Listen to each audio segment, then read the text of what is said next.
नमस्कार साथियों, स्वागत है आपका आपके अपने YouTube चैनल गांव की पाठशाला में। आज हमने पिछली क्लास में व्रत के महत्वपूर्ण क्वेश्चन किए थे, उसमें किस प्रकार से अगर व्रत की जीवाएं, पिछली वीडियो में हमने देखा कि जब व्रत की जीवाएं व्रत के केंद्र की एक ही ओर स्थित है तो उनके मध्य की दूरी कैसे ज्ञात करते हैं, व्रत की त्रिज्या कैसे ज्ञात करते हैं।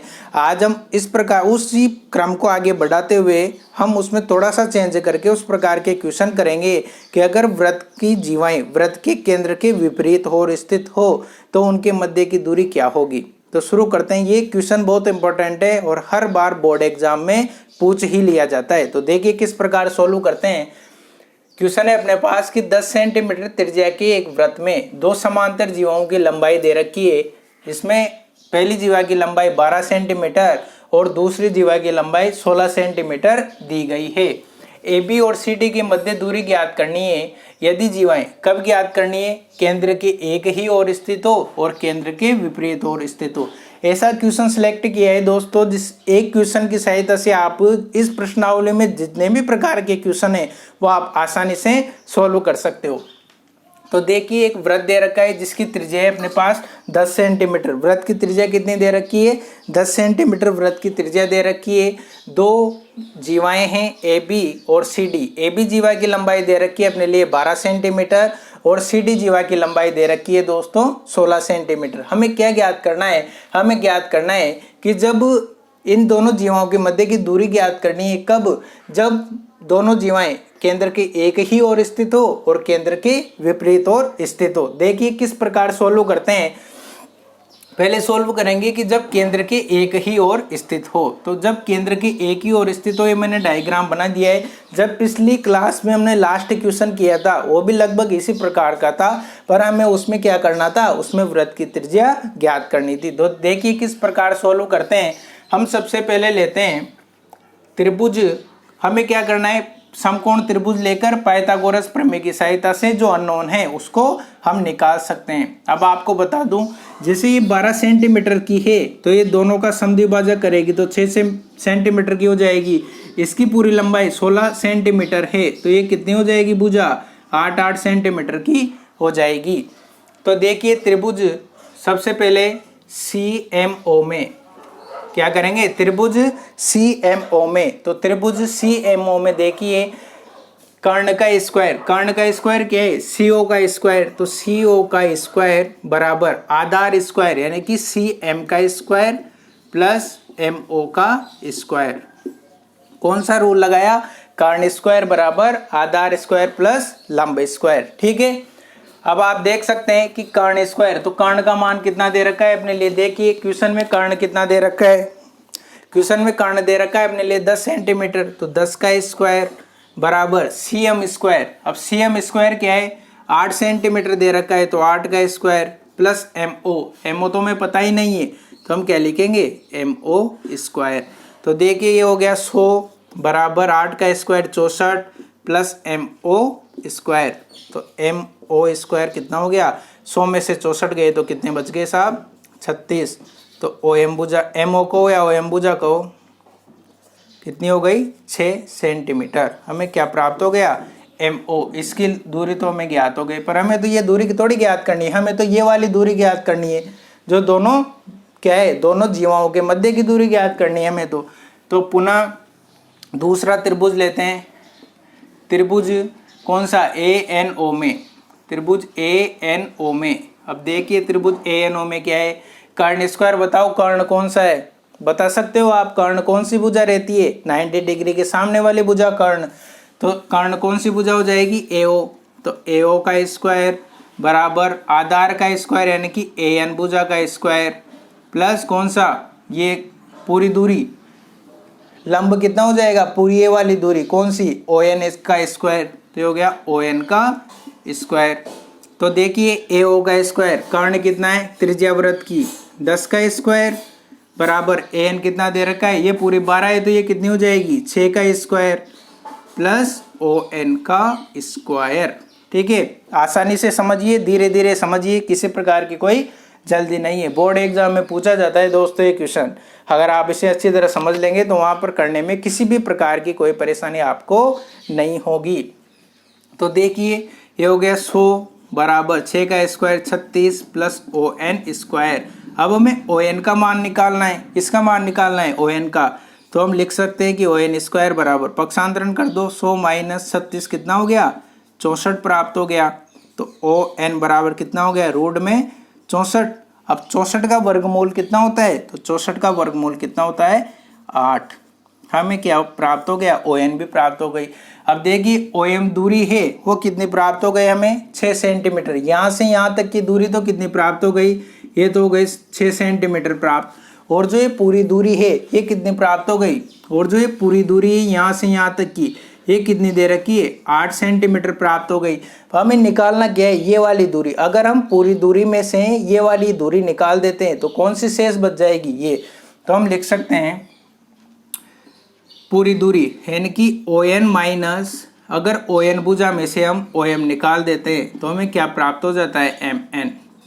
देखिए लिख सकते हैं क्या ये कि जैसे कोई भुजा है ON भुजा ये पूरी दूरी है, अगर इस दूरी में से अगर ये वाली दूरी निकाल देते हैं तो ये वाली दूरी शेष बच जाएगी।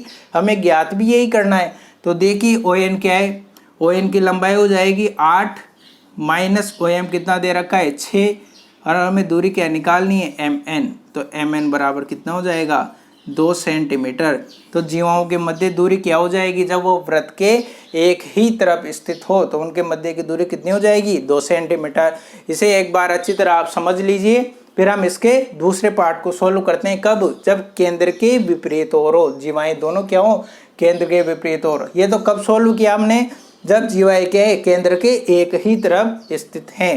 तो आप इसे नोट कीजिए अच्छी तरह। फिर इसका सेकंड पार्ट सोल्व करते हैं हम। देखिए दूसरा पार्ट है, हमने पहले सोल्व कर लिया कि केंद्र के एक ही ओर स्थित है, ये वाला हमने सोल्व कर लिया। अब इसका सेकंड पार्ट है कि जब जीवाएं केंद्र के विपरीत ओर स्थित हो। तो देखिए डायग्राम, एक वृत्त है उसका केंद्र है O जिस पर एक जीवा AB और उसकी दूसरी जीवा है CD जो दोनों वृत्त के केंद्र के क्या है विपरीत ओर स्थित है। तो हमें इन दोनों जीवाओं के मध्य की दूरी ज्ञात करनी है। तो देखिए किस प्रकार सोल्व करते हैं। AB की जीवा लंबाई 12 सेंटीमीटर है, तो ये दोनों इससे कितने हो जाएंगे 6 सेंटीमीटर के हो जाएंगे। ये 16 सेंटीमीटर है तो ये दोनों कितने के हो जाएंगे 8 सेंटीमीटर के हो जाएंगे। हमें क्या ज्ञात करना है, हमें तो दोनों जीवों के मध्य की दूरी ज्ञात करनी है जो क्या है MN। तो देखिए किस प्रकार सोल्व करते हैं। त्रिभुज और यहाँ पर एक 90 डिग्री का कोण है ही सही। तो देखिए त्रिभुज CMO में हम क्या लिख सकते हैं कि कर्ण का स्क्वायर यानी कि CO का स्क्वायर बराबर आधार का स्क्वायर यानी कि CM का स्क्वायर प्लस OM का स्क्वायर। कर्ण स्क्वायर बराबर आधार स्क्वायर प्लस लंब स्क्वायर लिख सकते हैं। कर्ण का स्क्वायर कितना है, तो 10 का स्क्वायर बराबर CM कितना दे रखा है 8 का स्क्वायर प्लस OM का स्क्वायर। हमें OM स्क्वायर ज्ञात करना है। तो M स्क्वायर बराबर 10 का स्क्वायर 100 और 8 का स्क्वायर माइनस 64। ये इधर आ गया, पक्षांतरण करते हैं माइनस का हो गया तो कितना बच गया 36। OM का स्क्वायर कितना हो गया 36, जैसे रूट में लिख सकते हैं। तो OM बराबर कितना हो गया अपने पास 6 सेंटीमीटर में OM भुजा प्राप्त हो गई। ये आपको अच्छी तरह समझ में आ गया होगा। क्या किया, एक समकोण त्रिभुज लिया, कौन सा लिया CMO में। त्रिभुज में कर्ण आधार और लंब पाइथागोरस प्रमेय की सहायता से सिद्ध कर लिया और पाइथागोरस प्रमेय लगाकर हमने लंब भुजा जो MO है उसका मान ज्ञात कर लिया। अब देखिए हमें तो क्या करना है, हमें तो ये पूरी दूरी ज्ञात करनी है, तो ये वाली दूरी भी चाहिए अपने। तो ये दूरी ज्ञात करने के लिए क्या करेंगे, इस दूरी ज्ञात करने के लिए दूसरा त्रिभुज लेंगे। तो दूसरा त्रिभुज क्या होगा, त्रिभुज ANO में, त्रिभुज ANO में। अब बताओ इसका कर्ण कौन सा रहेगा, कर्ण क्या रहेगा, जो 90 डिग्री के सामने वाली भुजा है वो क्या कहलाएगी कर्ण। तो 90 के सामने वाली भुजा AO, तो लिखो AO का स्क्वायर बराबर आधार स्क्वायर यानी कि AN का स्क्वायर प्लस लंब का स्क्वायर। लंब क्या हो जाएगा ON का स्क्वायर। ठीक है, AO का मान कितना 10, तो 10 का स्क्वायर। AN भुजा क्या है 6, तो 6 का स्क्वायर प्लस ON भुजा क्या है, तो ON का मान पता नहीं है तो ON ही रख दो। ठीक है, अब देखिए ये कितना हो गया, ON का स्क्वायर ज्ञात करना था तो ये हो गया 10 का स्क्वायर 100, 6 का स्क्वायर 36, ये कितना प्राप्त हो गया 64। तो ओ एन बराबर हम क्या लिख सकते हैं 64 का अंडर रूट, और 64 का अंडर रूट कितना होता है 8 सेंटीमीटर। तो हमें ये भुजा भी प्राप्त हो गई। कौन सी भुजा, हमें ओ एम भुजा प्राप्त हो गई कितनी 6 सेंटीमीटर प्राप्त हो गई, और हमें ओ एन भुजा जो यहाँ से यहाँ तक की दूरी है वो भी कितनी प्राप्त हो गई 8 सेंटीमीटर। हमें ज्ञात क्या करना है, हमें तो जीवाओं के मध्य की दूरी ज्ञात करनी है, यानी कि ये पूरी दूरी ज्ञात करनी है। तो हम लिख सकते हैं क्या कि एम एन भुजा किसके बराबर रहेगी, M O plus O N भुजाओं के योग के बराबर रहेगी। हम ये कह सकते हैं कि एम एन भुजा क्या रहेगी, M O plus O N भुजा के बराबर रहेगी। तो हम लिख सकते हैं M O plus O N, तो हम लिख सकते हैं एक एम ओ का मान कितना है 6 सेंटीमीटर, ओ एन का मान कितना है 8 सेंटीमीटर। तो ये कितनी हो जाएगी, इनकी मध्य की दूरी 14 सेंटीमीटर। तो जो पहले वाले क्वेश्चन था कि केंद्र के एक ही ओर स्थित है, तो उसके मध्य दूरी आ गई थी अपने 2 सेंटीमीटर। अब जब जीवाएं वृत्त के केंद्र के विपरीत ओर स्थित है तो अपने पास दूरी कितनी आ गई 14 सेंटीमीटर। तो देखिए किस प्रकार सोल्व करते हैं, बहुत ही आसान तरीके से समझिए, क्वेश्चन को करने का प्रयास कीजिए। एक बार आप वीडियो को अच्छी तरह देखें, कॉपी में उतारें, उसके बाद बिना देखें पाइथागोरस प्रमेय की सहायता से क्वेश्चन को सोल्व करने का प्रयास करें। आपको किसी भी प्रकार की असुविधा नहीं होगी। नोट कीजिए आप इसे। तो आपको अच्छी तरह नोट कर लिया होगा और समझ में आ गया होगा। तो वीडियो को अच्छी तरह देखें, अपने दोस्तों तक शेयर करें, ज़्यादा से ज़्यादा बच्चों तक पहुंचाएं और साथियों से कहें कि अध्ययन में लगे रहें। तो मिलते हैं नेक्स्ट वीडियो में एक नए टॉपिक के साथ। तब तक के लिए जय हिंद, जय भारत, धन्यवाद।